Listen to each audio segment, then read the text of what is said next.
Johannes Knörzer from MPQ, who will speak on acoustic traps and lattices for electrons. Okay, thank you very much for the introduction and for giving me the opportunity to present our research. So I'm going to talk about today how to tame electrons with surface waves. And most of the work that I'm going to present today is done in collaboration with my PhD supervisor, Ignacio Sirac, at MPQ in Garching, and a former postdoc in our group, Martin Schütz, who is now with Misha Lukin at Harvard. And we also collaborated very heavily with Gesa Gietke at DIPC in San Sebastian and Misha Lukin, and Lieven van der Sijpen. So this is the outline of my talk. First, I want to give the introduction and set up the general context of the work. In the second part I want to talk about the proposal we wrote. And in the last part, I want to spend maybe 1 or 2 minutes, depending on the time, on follow-up work on that. So we have heard a couple of talks in the last, yesterday and today, for example, by Rainer Blatt, and today by Emanuel Bloch, and yesterday by Lieven van der Sijpen, about different platforms you could use for quantum simulation. And I sort of want to add another one to this list, which belongs to this left column of solid-state platforms, and borrow some of the methods used to describe the system from this AMOP type of physics, and also some of the advantages, I would say. So let me start with the introduction by drawing an analogy. So when Emanuel Bloch in this morning was talking about cold trapping or cold atoms in optical lattices, he's basically using 2 main ingredients. And these 2 main ingredients are the atoms he traps and the laser light he's using to induce a potential landscape. And now you can ask yourself the question, can you do something similar in a solid state directly? And okay, one of the answers was given yesterday in detail by Lieven van der Sijpen when he was talking about quantum dot arrays. And we want to take a little bit a different approach here, which is a little bit more similar to these optical lattices. And for this, we want to work with so-called surface acoustic waves. And in the next few minutes, I want to introduce you to these surface acoustic waves, what they are and what kind of properties they have. So if you write down the wave equation for a wave propagating in a material, this looks like this. Basically looks like a Hooke's law, where you have, instead of the spring constant here, this elasticity tensor, which takes into account the anisotropies in the material, and then you will get bulk waves, which have a certain polarization and propagate in this material. If you now introduce a piezoelectric property in a material, so if the mechanical fields can couple to electric fields, there are additional terms in this wave equation, and you see that you have an electric potential here in this equation, and this electric potential itself has to fulfill some Poisson equation, which is written down here. Now, if you go further and introduce a boundary condition, namely you introduce a surface, and you take into account waves propagating along the surface of a material, you get a mechanical boundary condition, which says that you have to fulfill this condition, so you have a stress-free surface, and what you then get is these very prototypical so-called Rayleigh solutions. So these are basically, these Rayleigh solutions also describe earthquake waves traveling along the surface of the Earth, and they look somehow like this. So you have some areas of tension and compression on the surface of your material and some mechanical and electric displacement fields. And so you see that here in the bulk, basically, the material is unaffected. So this brings me to the properties of these surface waves. The first one I just indicated, they have this intrinsic mode confinement along this direction here. So this means that they're basically confined to about 1 wavelength into the material. And they also tend to have a linear dispersion relation, which is written down here. And since the material behaves less rigid at the surface than in the bulk, also typically the sound velocity is smaller at the surface than in the bulk, which means that the surface waves and the bulk waves cannot phase match, which sort of leads to the fact that these are very stable solutions. And so if you solve these equations that I wrote down before, you get mechanical displacement fields and electric fields, and you see that they basically have the same spatial and temporal periodicity. So you can say that if you have a mechanical wave propagating along the surface, you also have electric fields propagating. So people have used this to transport and excite electrons out of this Fermi sea and use these propagating surface waves in a material to use the electric potential that comes along with it and to transport electrons in a material, and people have used this for different things. So I just want to give a very brief list. This is a very incomplete list of things that people have used these sort of dynamic quantum dots for. So one was, the very early idea was in the end of the 90s to use these dynamic quantum dots for metrology and to define a current standard, because you have single electrons coming and maybe you can use this as a current standard. People have thought about using this for single photon sources, and also in the recent years to really reliably transfer electrons from one quantum dot, for example, to another quantum dot, which are of the order of millimeters apart. So we want to somehow add a point to this list, and this brings me to the second part of the talk. So I have mentioned this analogy before, so now I want to go a little bit into detail what we exactly want to do. So the setup that we have in mind looks like this.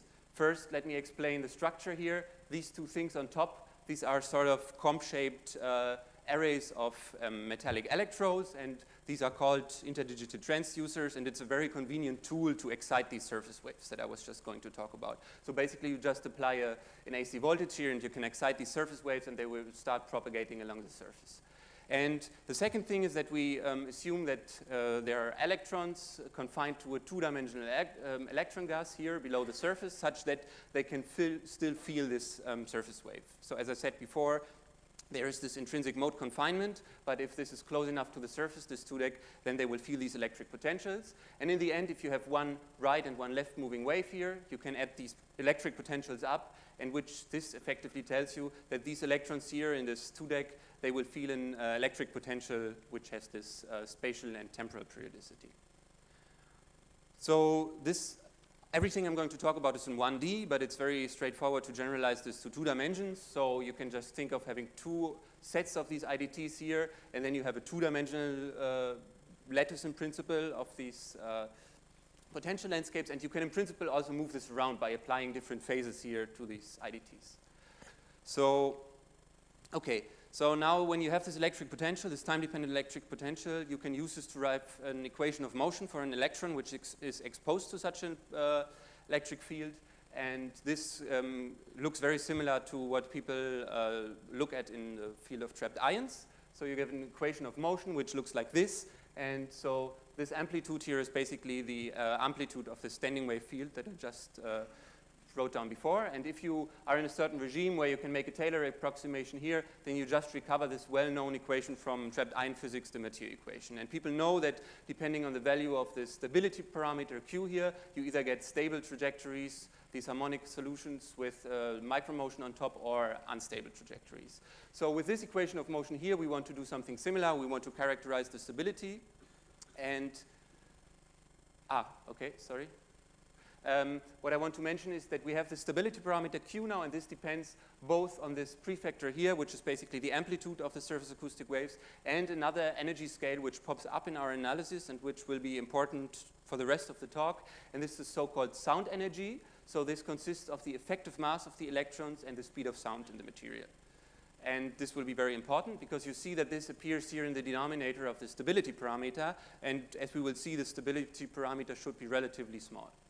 So we take this equation of motion, put some initial conditions, and then relate these with an equipartition argument to temperature and derive these stability diagrams. And we see that in terms of the stability parameter Q that I just introduced and the temperature, we see that certain regions give rise to stable trajectories and certain regions give rise to unstable trajectories. And you can also find higher lying stability islands if you go to higher Q parameters. And what I want to stress here, which is very important, is that also here you see this ratio. It's basically not the temperature, but the temperature in terms of this sound energy. So when you look at this, you see this is in the few percent regime and maybe 10% if you go to this higher Q regime. And then that means that KBT over ES has to be pretty small in order to find stable solutions. And if you now talk to experimentalists who might run such experiments, the first material they would think about is maybe gallium arsenide, for example. And if you just plug in values for the effective mass and the sound velocity for gallium arsenide, you get this sort of energy scale here. And this tells you that if you want to work, for example, with dilution fridge experiments, that you will not be able to reach a regime where this gives rise to stable behavior. So That is why we should think of ways to increase the stability regions or find ways to maybe engineer this energy scale, and this is what we did in the following. So one thing you could do is consider more general time dependencies here, so not just coming with one left and one right moving waves, but with more general higher harmonics and superimpose them. And by doing this, you can see that you can actually boost this stability diagram in terms of temperature by quite a bit. And another thing that we looked at is if you have this energy scale ES, you can first think of increasing the effective mass, so going to different particles. For example, consider holes or consider excitons or so. The second thing is you can consider higher lying modes, which have higher speeds of sounds.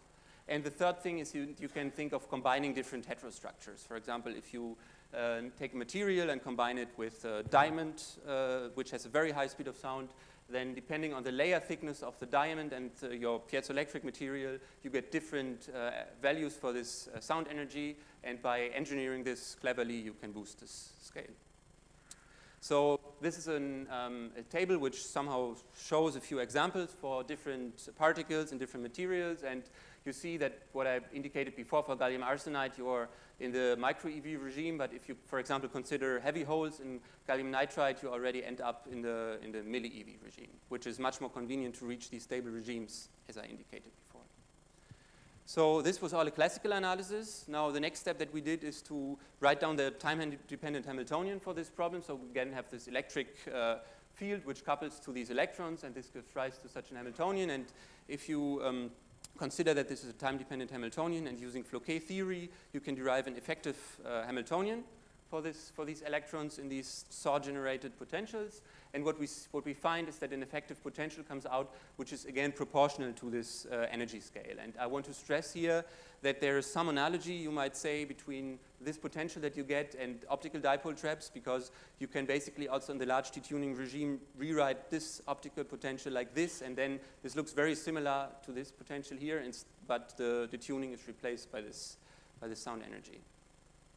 So far I have only taken into account the system, so the electron coupling to the surface acoustic waves, but there's also phonons, for example, around in the material. So these electrons and the electronic motion could couple to phonons in the material, and we were looking at this too. And so the first thing we did is that we approximated the Hamiltonian I wrote down before.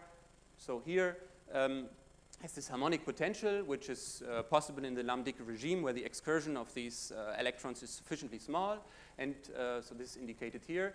And if you take the system Hamiltonian and describe the bath by a set of independent harmonic oscillators and take this bilinear coupling for the interaction Hamiltonian, you can derive a master equation for this electronic motion coupled to this phonon bath. And so what we did here, we introduced some Floquet shift operators. So these are time-dependent operators which appear in this master equation, which take into account the time dependence of this potential here. And if you go to a regime where the stability parameter is very small, you basically recover a master equation which describes a harmonic oscillator. So I just want to show this here with this very simple picture. So if you propagate it in time, you see that for the harmonic oscillator, you just get this simple oscillation. And for our problem, you get this micromotion on top.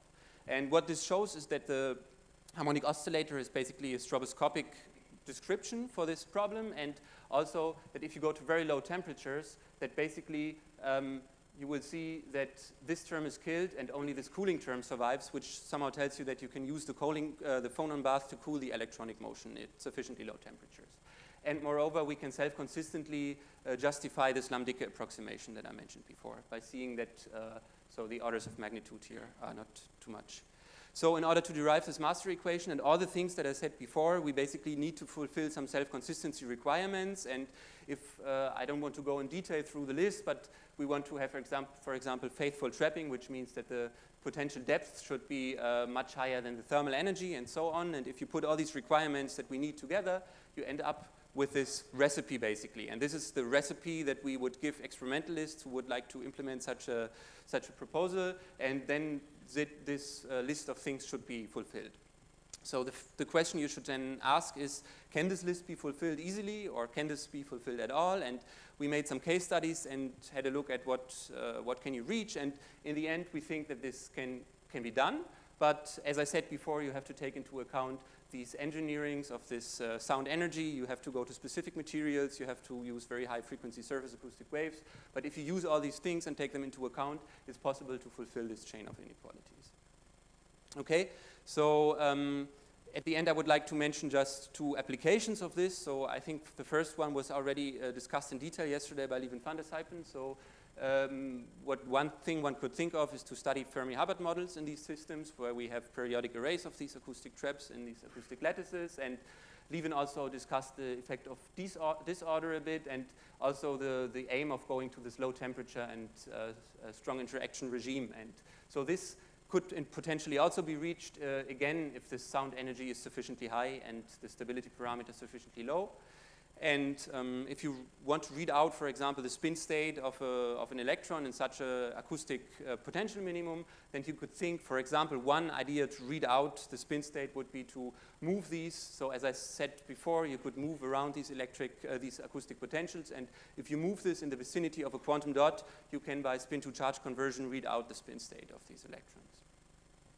So just to summarize here, we proposed the setting which gives you rise to a very highly regular periodicity set by the wavelength of these waves. You don't need any gate patterning for this, for realizing this, and we derived the requirements you need to fulfill in order to have stable traps, and we also proposed strategies to lift these requirements. And let me just very briefly, only for a minute, maybe let me tell you the follow-up work we did in the last few months.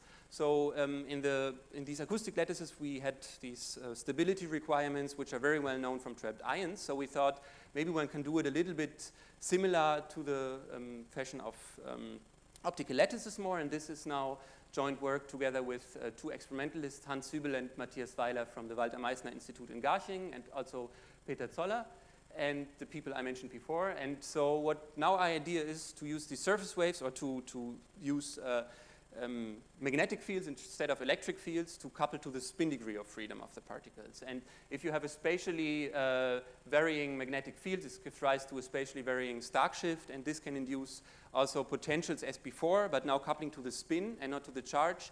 And by doing this, you get rid of these stability requirements that I introduced before, basically. So you get, then you get spatially shifted lattices for the 2 spin components. And so we thought of 2 ways of implementing this. One is also with surface waves, and then another is with basically superconducting LC resonators. And the numbers look pretty promising, and we think that this might be an alternative approach even. Okay, to summarize again, so this scheme is now much more similar to the optical lattices, because we have this coupling to the spin degree of freedom and the AC Stark shift. We don't get any stability requirements, and with this I would like to thank you for your attention.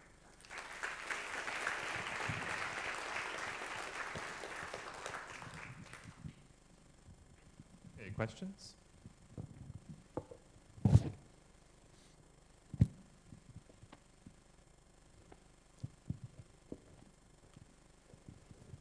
Could you build a standing wave rather than have it moving in time? So what, I guess I don't really understand what you would lose in that sense. Okay, sorry, yes. So that's the whole idea of this proposal, to build a standing wave. So let me go back to this graph at the beginning. So you see here, what we did, we have a right moving and a left moving wave, yeah? And at some point they will meet, and these 2 time-dependent potentials here, for the right and the left moving, they will add up and build up a standing wave. So we are exactly doing what you propose, or what you say. We are using standing waves. So all this is standing wave potentials. And this is basically what makes this proposal different from works that have been around before, where people have transported electrons in moving dots, but this is now really a standing wave potential.